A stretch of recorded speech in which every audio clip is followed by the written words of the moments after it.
Aldrich Pass, game number 1. We have the final best of 2 of playday number 6 here at the Masters Clash. So again, we are down to the final 8 teams.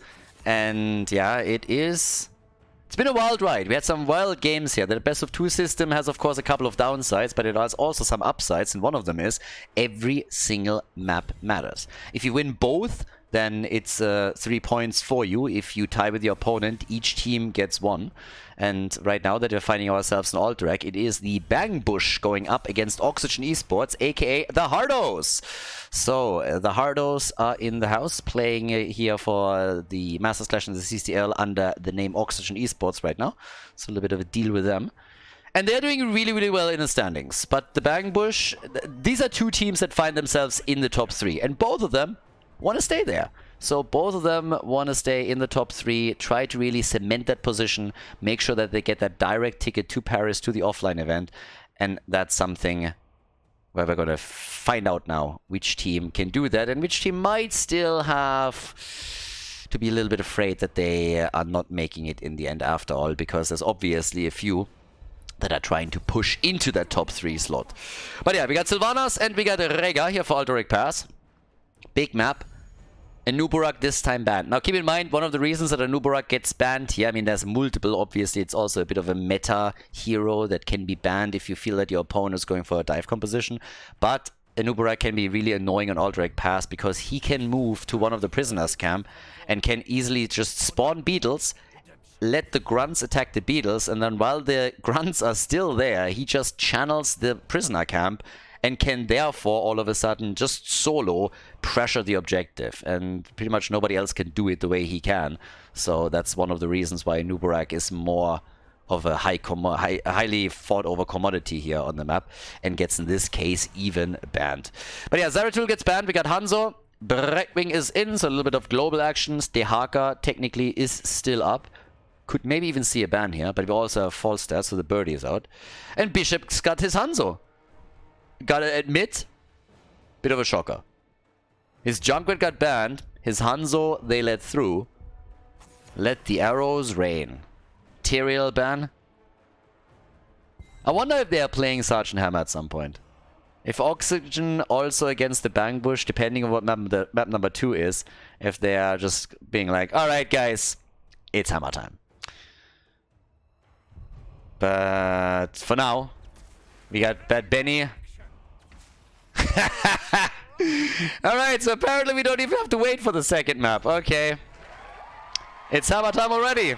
Even on Aldrich Pass, they go for the Sergeant.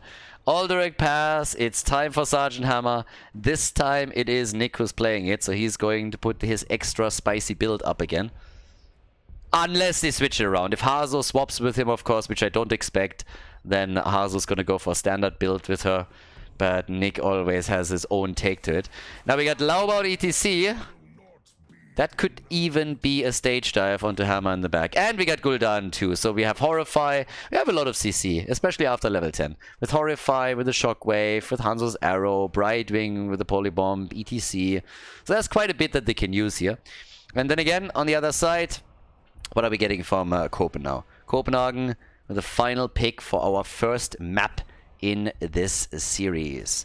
And it is Leoric. Leo is in. That sets us up for the first game in the best of 2. So let's go, everybody. The Bang Bush against Oxygen Esports.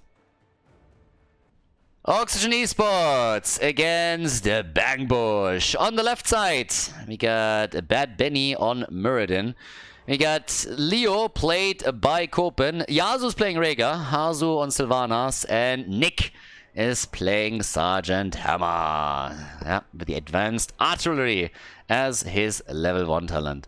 Now on the right side of the map, Svamkarota with Hogga. We got Skok on Gul'dan, Bishops on Hanzo, Henning on Brightwing, and Lauba is playing ETC. Going back to his roots. Level 1 stacking for Gul'dan. Working for that Rune's Affliction synergy with level 16. Wait, did Nick get a skin for Sergeant Hammer? I honestly don't remember him having Hammer the last time that he played him with a skin. Did he invest in a skin now? Did that actually happen? Like, I'm not sure if I'm imagining things, but I think I remember that last time he played the standard skin. So apparently either he invested it or one of his viewers was just, you know what, you need a skin for this one. So either way, he's going all out on it now. Okay, so that's some decent commitment that we're getting from Nick. But yeah, Lauber getting attacked here. Hazu already in the middle, battling it out with the rest of the red team. Alright. And we have, of course, the camps up on the map. And again, I don't think I have to really go over the importance on this one. We're pretty much doing this every single time we're on Alterac. And it bores me and probably half the people that are listening to death. So yeah, camp is obviously taken. Every single time it's going to pop up. So they're starting to rock that in the mid lane. But with Sylvanas, the push at the side is always happening here. Okay, so we got Hazu, yeah, taking down the Bang Bush, coming in and dropping Sylvanas. Poor Sylvanas, getting a little bit wrecked today. So, with all of that, down to the bottom of the map, what are we getting here? We still have Skog sitting tight on his Gul'dan. Obviously, he can't really move out too much, or a Muradin jump could be the end of it. Talking about the end of him. Yeah, oh, nice. That was actually well done. Both of them low. And he got Rhaegar. He actually got Rhaegar. So that was kind of funny because he wasn't aiming for Rhaegar. He was aiming for Sergeant Hammer. And then he hit instead Rhaegar. And together with the damage over time from Gul'dan, that was enough to take the doggy down. So that's kill number 2. Bang Bush starting things off quite nicely here. I like it. Yeah, a little bit of early game aggression from all of them.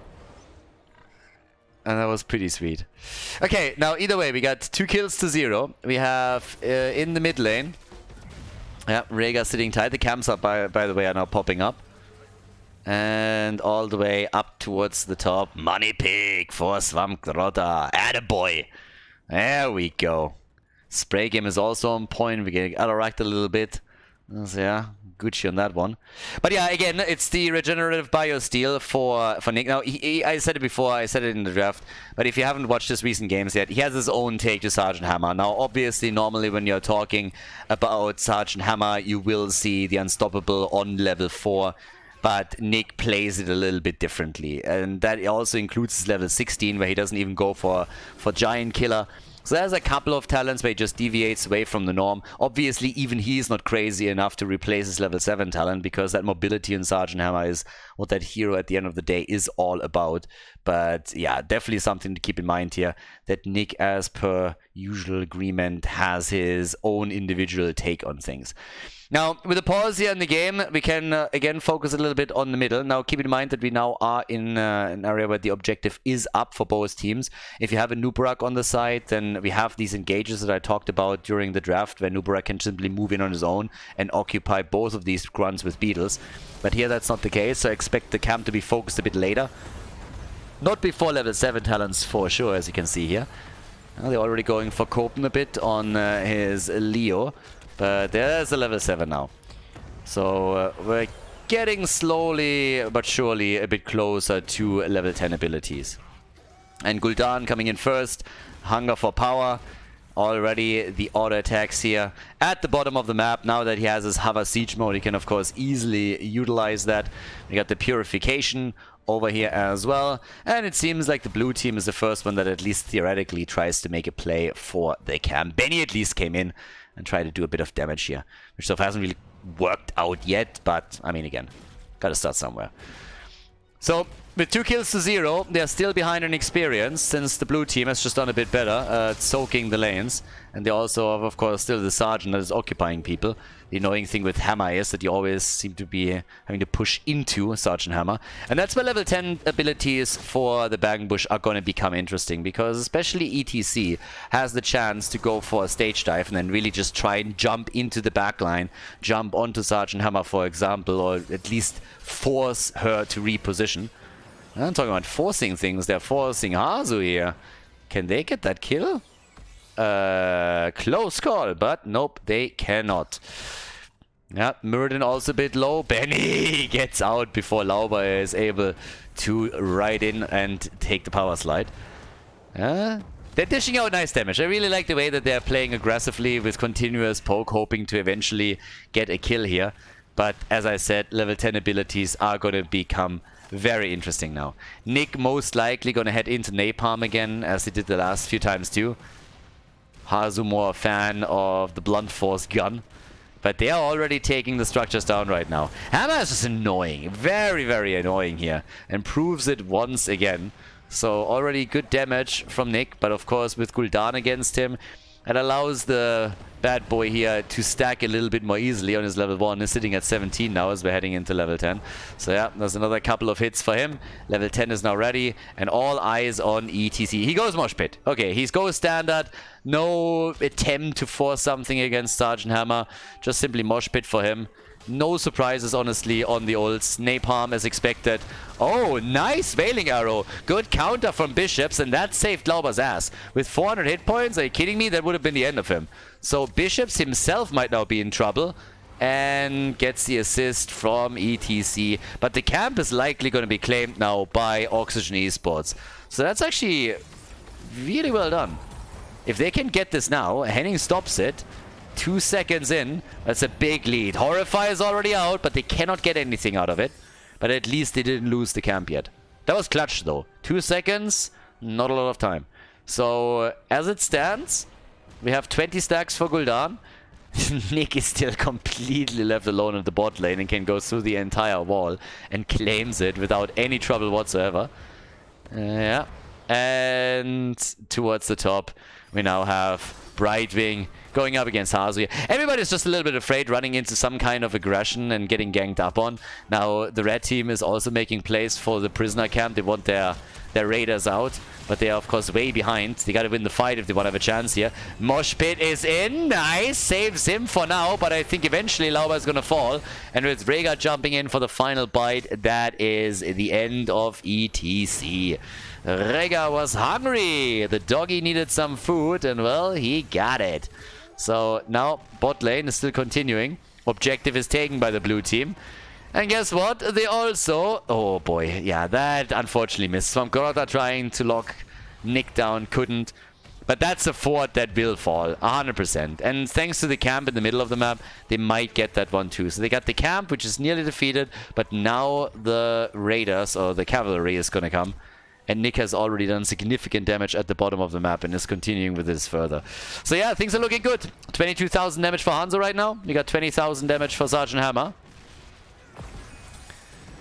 Trying to make another play here for Nick maybe, but he is really paying attention and gets also good information fed from the rest of the team. Any rotation that is headed towards him is immediately being announced.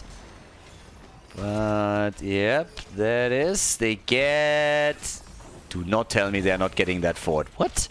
Oh, the hammer got hammered. All right. That is the end of that. Hammer is down, but they got at least the fort in the middle, as it seems. Gul'dan died here. Leo, by the way, after eliminating the top bats, now moved on towards the keep wall, so that's probably even more pressing. 2 forts out of the first objective and a third one to lock in. That's pretty good. But yeah, there was definitely some aggression against the sergeant, as you can see here. Came in with the arrow, and they just blew him apart. Full on hate. They're like, screw that hero. Screw that guy. 3 kills to 3, but the red team is now a level behind. And of course, the more pressing problem is that they lost every single fort that they have. Now, Bish is looking at the boss, so they're going to try and take that. So this is not necessarily a bad idea. The only question is, what is the blue team going to do? And currently, it seems like they are going to go for their own boss down at the bottom of the map.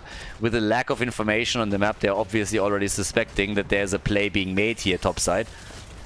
Yeah, and it's going to be an exchange in bosses. There's no way to rotate back down in time to deal with this.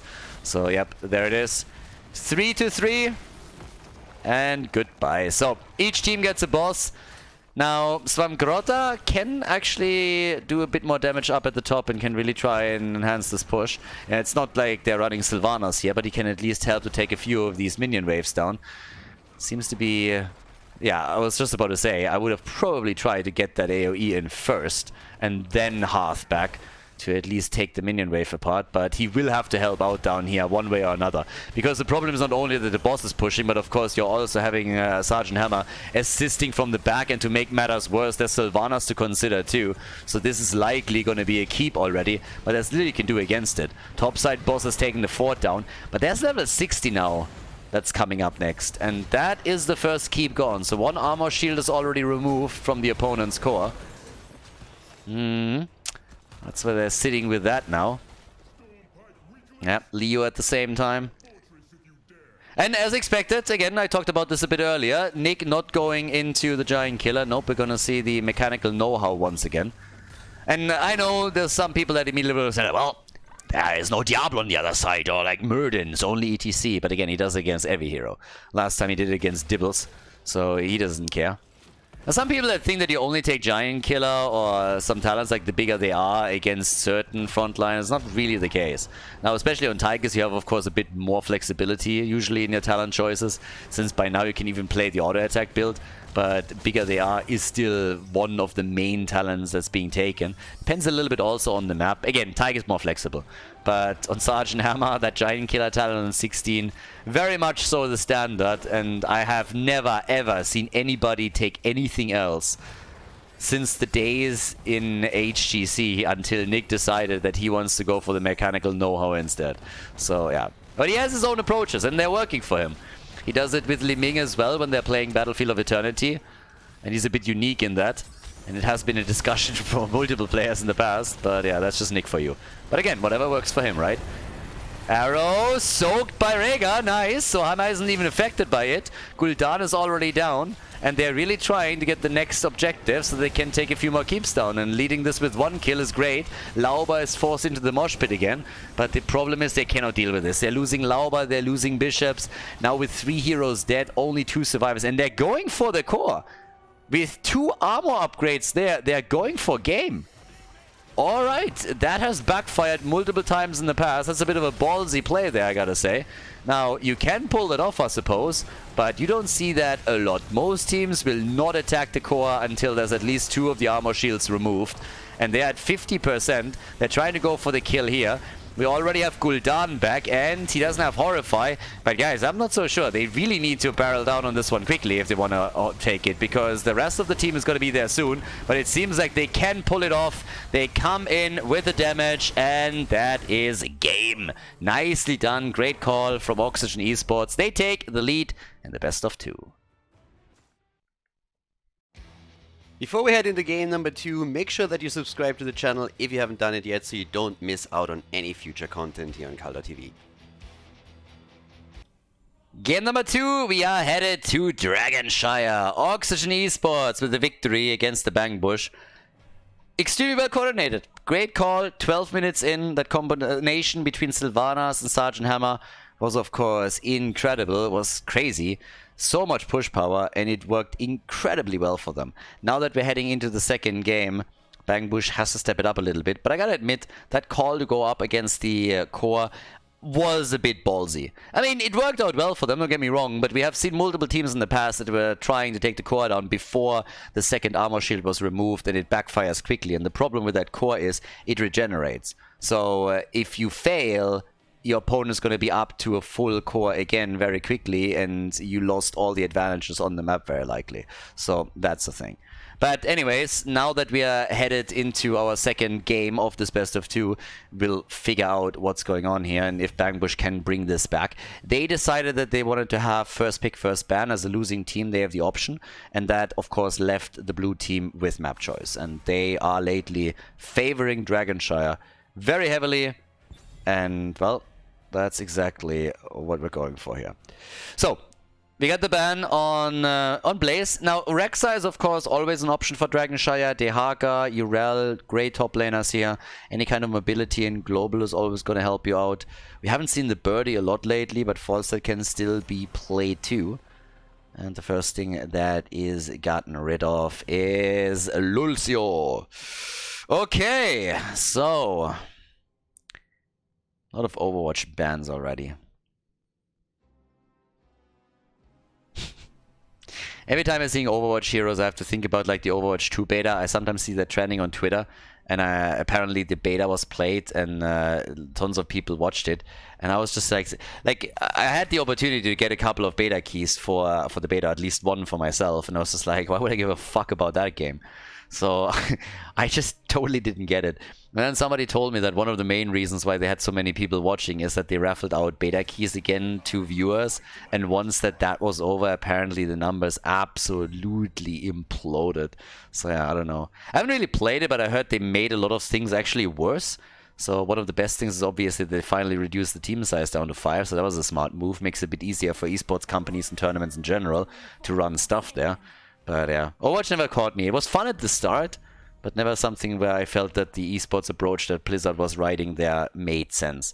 It's kind of wild to me to like think about, you know, like the internet being a global thing, and you now having the option to really root for players that live at the other end of the world that don't even speak your language just because you prefer their style, or I mean maybe you speak the language, you identify with them a bit better, and now we're trying to like cramp this into like local things where you are making local fans by saying, oh, this team is from that city. Was always a bit weird to me. Makes sense with something like Seoul, where everything in esports centers around Seoul anyways in Korea, but just generally that approach was always something I was just like, that is just weird. That made no sense whatsoever. But yeah. Nah, it looked more like Overwatch 2.0 to me than Overwatch 2. I mean, was there really enough done? But yeah. Different story, different thing. To each their own. Plenty of people that played.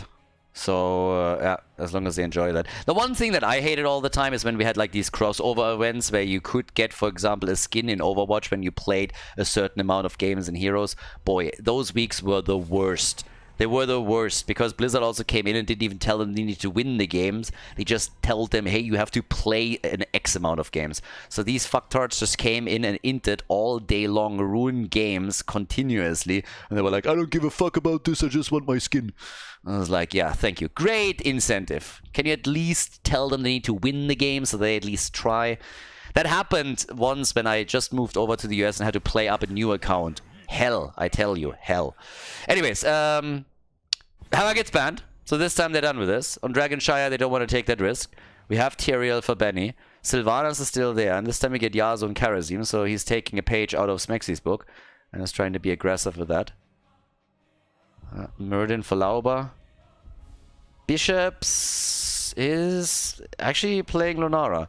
No Hun. This must be one of the few times. That's actually like very rare that Bishops has a chance to go for Hanzo and doesn't go for it. But there's Gorgon Tracer and we get the Haka. I like it. Yeah, I like it. Okay, so Nick is the final pick here. But Benny would definitely enable him to play an aggressive melee assassin now, so they can use Sylvanas as the only range damage deal if they want to. Maiev is banned. I guess you get Kerrigan if you really wanted to. What else do we have up right now?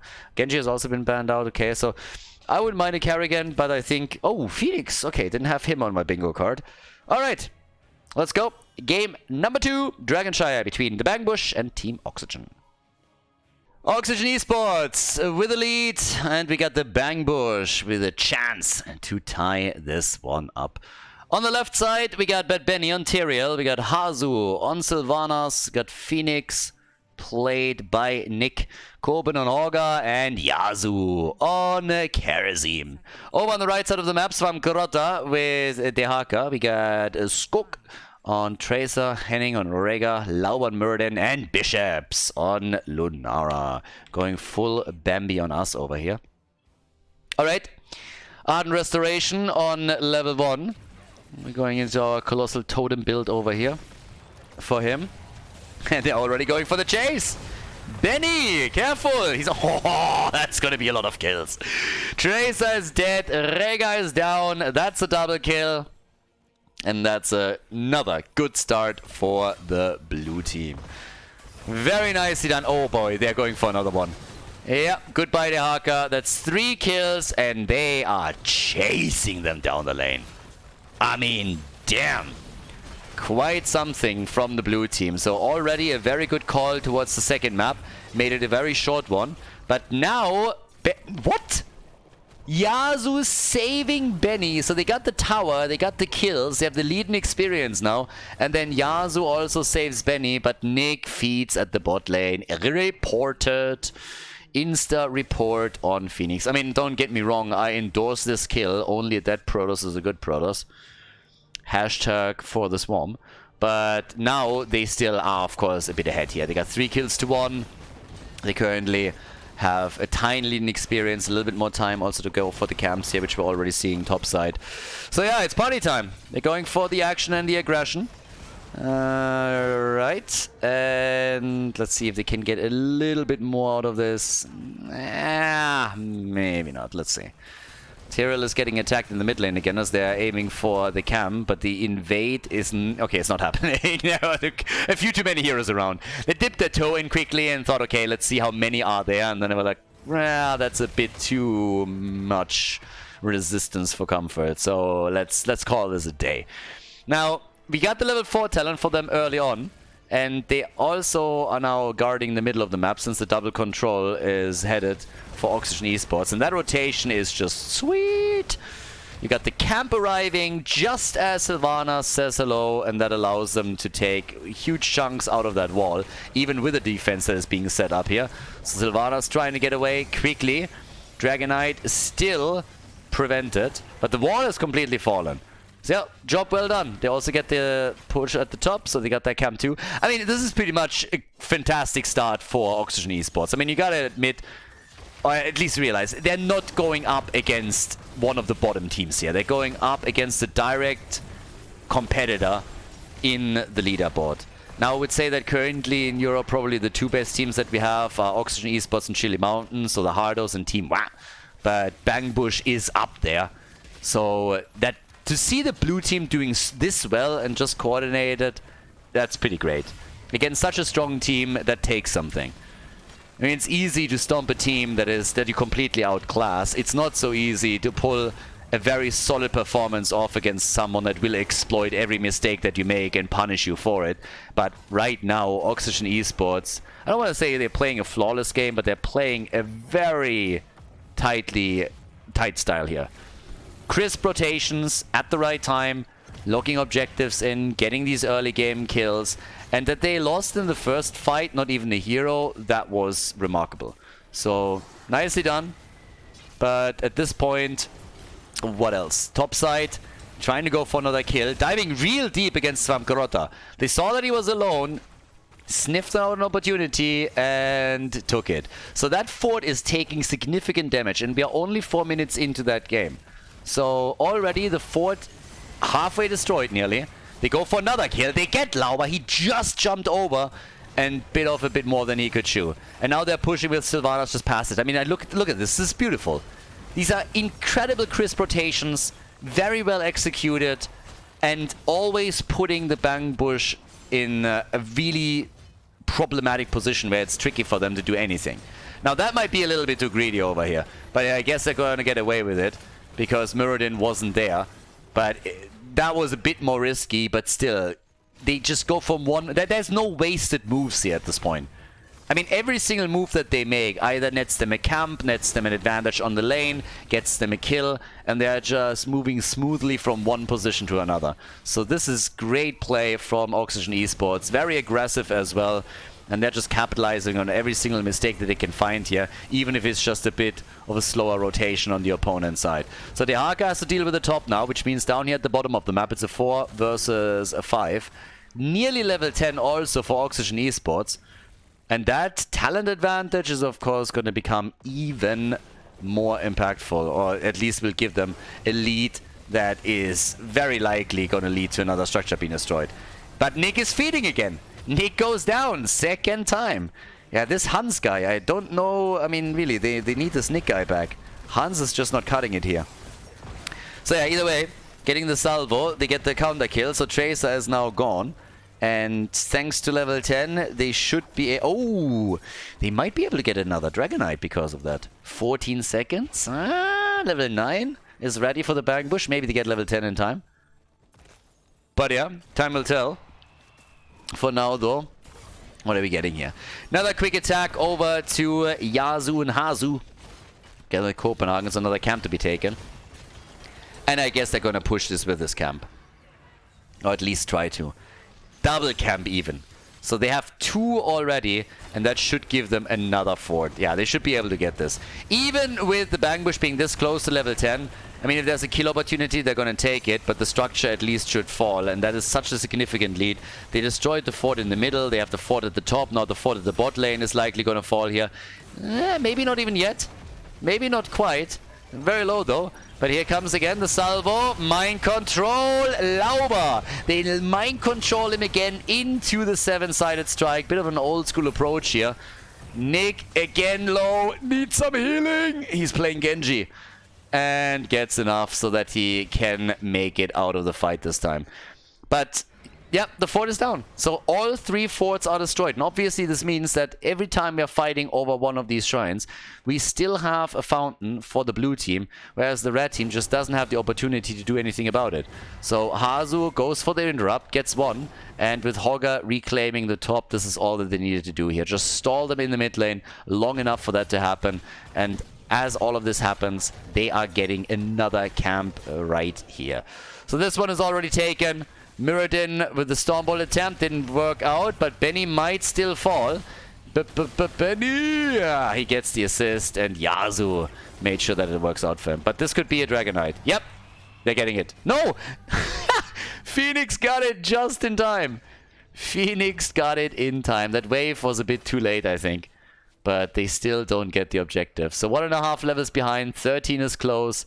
Blue team, of course, eager to get another objective for themselves.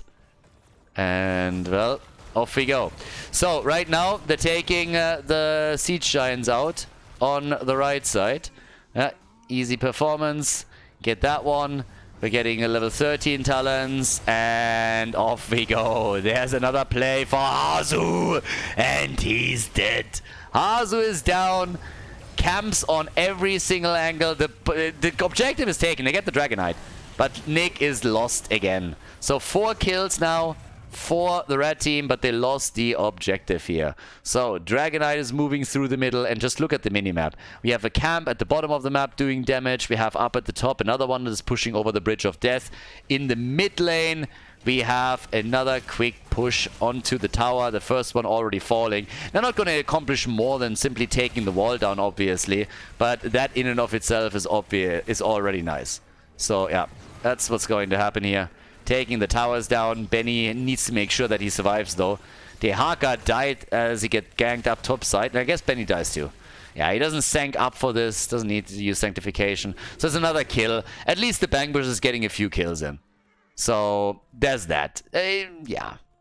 I mean, some of the towers are down, the walls are opened up, so they're slowly but steadily getting there. We now have 8 kills to 5. On the damage output, it's 31,000 for Lunara. We have 23,000 for Sylvanas. And, well, all the way up to the right side of the map.